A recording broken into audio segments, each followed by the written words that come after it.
Welcome back to UNX Fast Forward. I'm Christy Ganji. And I'm Ethan Swanson, and we're coming off of Real Life Ninja Academy, our third qualifier for the last round of qualifiers to find 3 men, 3 women to get to that last major event. Yeah, and so on the women's side, we had Mia Lazarowicz taking our third qualifying spot, Jordan Carr, and then Nikki Perella in first. Right, and on the men's side, we had Jay Lewis taking the third qualifying spot, followed by Lucas Real in second, and Adam Burnett, the only course finisher, taking that first place spot. One finisher on this course. I mean, it was Drew who put the course together.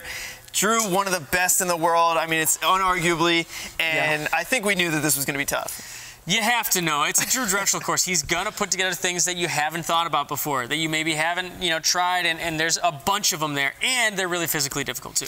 Yeah, and I think just this level of athlete that was there was so, there were so many big names there, so many impressive athletes, so many youth athletes who have been really impressive this season. And I think for Drew, that's kind of a challenge to say, all right, how can I really put these guys to the test? And the distribution on this course, fails were all over the place. Yeah, and that was actually a great thing, I think, about this course, is there weren't a lot of gimme obstacles that were really easy. There were people falling at every spot in the course. It was pretty front-loaded, though, I'm not going to lie. And we're going to get in there right now. We have 2 big ninja killers, one of which was pretty early in the course. Yeah, the Steamroller, unarguably the hardest obstacle on this course. There was a 53% fail rate of athletes who got there.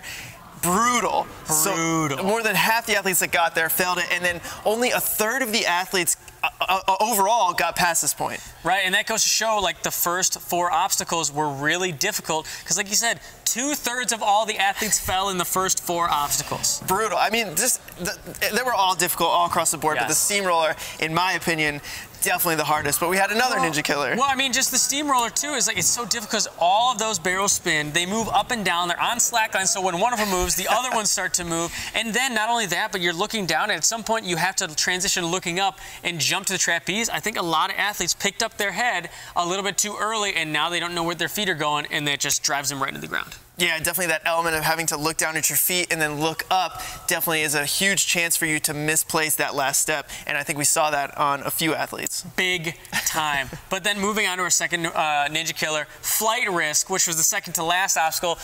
So awesome, but I think there's a huge mental factor here is you got to go up that spider climb 20 solid feet and do a 50-foot launch to a pretty small pad. So much fun to watch. Yeah, this one was fun to watch, and I don't know if there's been an obstacle in UNX so far that I'm watching as a spectator and just so badly wanting to try it. Yeah. I mean, that was a really cool obstacle, but it did produce a lot of awesome fails. A lot of awesome fails with a lot of amazing athletes. So that one had a 71% fail rate of the athletes that got there. And when you think about 71%, that's a big percentage. But also think of the athletes that it took out. Joe Moravsky, Thomas Stillins, Joe Meisner, Luke, just to name a few. And that it's pretty amazing to have that difficult obstacle. But then we had 2 people break through.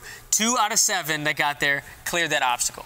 Huge. I mean, Adam Burnett and Lucas Real getting through that obstacle. I mean, you are launching through the air. You're on that rope for so long, and to have the awareness in the air to position your body to hit that platform perfectly, mwah. Beautiful. I couldn't agree more. Bellissimo. Couldn't have said it better myself. But, I mean, those are a couple ninja killers where we had so much other amazing action, and we're going to get right into our big-time moments, first of which... Big time! Big time! Number 1 is Najee Richardson running first overall, but his flip over monster jump, you give him a trampoline, he's going to do something crazy. I mean, he comes from a gymnastics background, so just perfect in midair, and it was great to watch. I gotta wonder in rules if he's sitting there, he sees a trampoline, he just starts twitching a little bit. I gotta flip it, you know? I mean, it was awesome, and especially because, kind of no chance really to put your hands down there, get over, flip over. It's pretty good. Yeah, it's pretty good. I wouldn't try it, but... One day we'll get you flipping and stuff. But another big time moment, Jordan Carr also on the monster jump. No hands allowed, and she landed on the top. You saw a hand start to go down, and she I don't know if she remembered or just fought the reaction, but then makes it over without DQing that obstacle, and then gets a qualifying spot. Yeah, and I mean having the awareness to remember right at that moment. so important, especially because it put her into the third major. But then our next one was Emmett Breen saving the pipe slider. I gotta be honest, I thought when he got to the end, he did dismount, I was like, it's done, he's over. But he, in the moment, that's such good experience to then know, okay, I'm not out of it yet, and getting that momentum back and forth and nailing that dismount, awesome. Yeah, I thought it was extremely incredible from him to think about that and to be able to not only think and do it, but also to execute on it. Yeah, another big-time moment. Nolan LaJoie, and he was on the Gibbon swings, getting further and further down until he got so close and saved it. Climbed his way back up, and then had to make another save and completed the obstacle.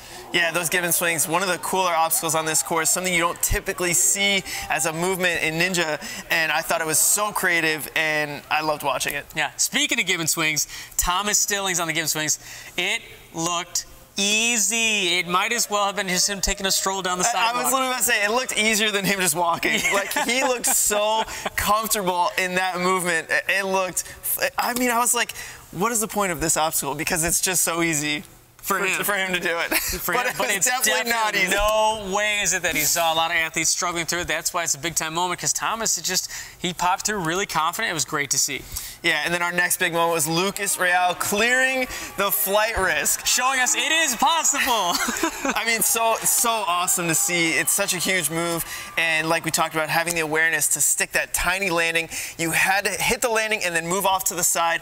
Lucas accomplished it. Unfortunately, a little close on time, didn't finish the course, but a huge moment there, putting him in second place. But that's what is my favorite part about his moment there, is he was short on time, and that's the kind of obstacle where you get up in the spider climb and you're high up and you want to go, okay, here we go. But he didn't have the time to do that. He had to go, and he nailed it. Yeah, absolutely nailed it. Another big-time moment, True Becker on the monster jump, as he jumped all the way to the top, hit the top, and then front flipped on his way down. Style points. Huge style points there. Having the confidence. I mean, just having fun through the course. Love to see it. And then our last big-time moment, Mike Raver, the only athlete to do this, connected the dismount from the pipe slider to the trampoline up to the dynamite pegs in one move. Yeah, I mean, if you watch the episode, you'll hear us commentating, but there were so many times where I saw athletes dismount there, and I was like, almost had a mini heart attack because it was always so close. Their feet looked so close to moving off the trampoline, but Raver goes right for it,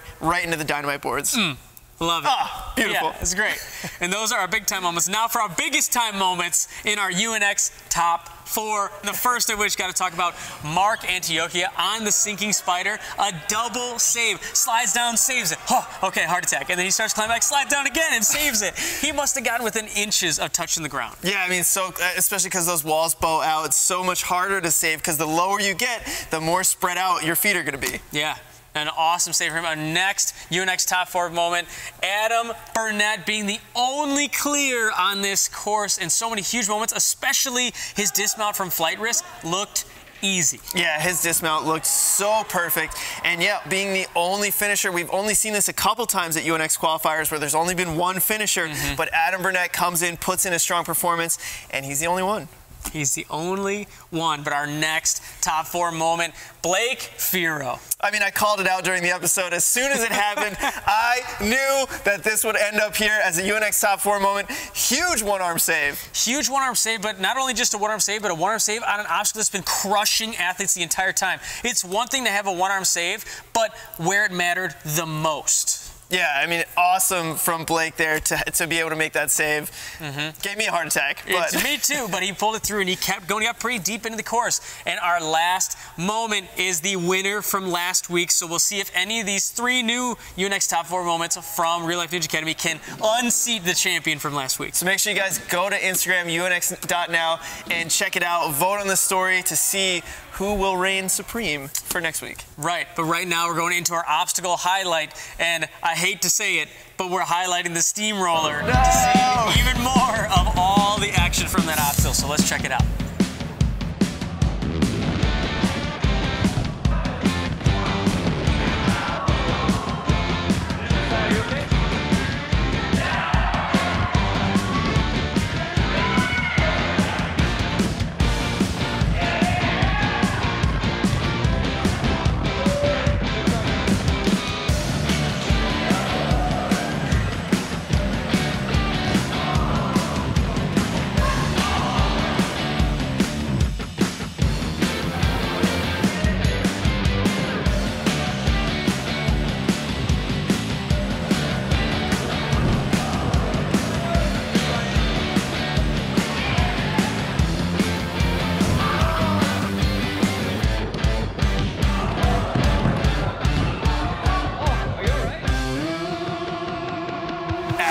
absolutely brutal there. Steamroller, an appropriate name, steamrolling the competition on this one. You think Drew Drechsel knew when he created that name was going to happen? Oh man, maybe so a little brutal. Such a hard obstacle and just so many shocking falls on it. But when it worked out right, it did look not too bad. That's the thing with agility obstacles. When people fall, it looks impossible. People do it right. Hey, that doesn't look so bad.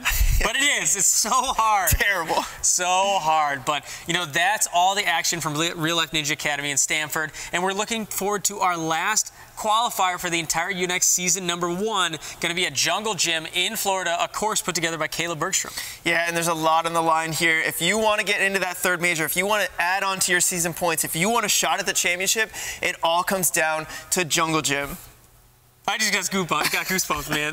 That sounds awesome. I can't wait to see what Caleb has for us. That's going to be next week as we start to get our athlete predictions and get ready for that episode to drop on Saturday.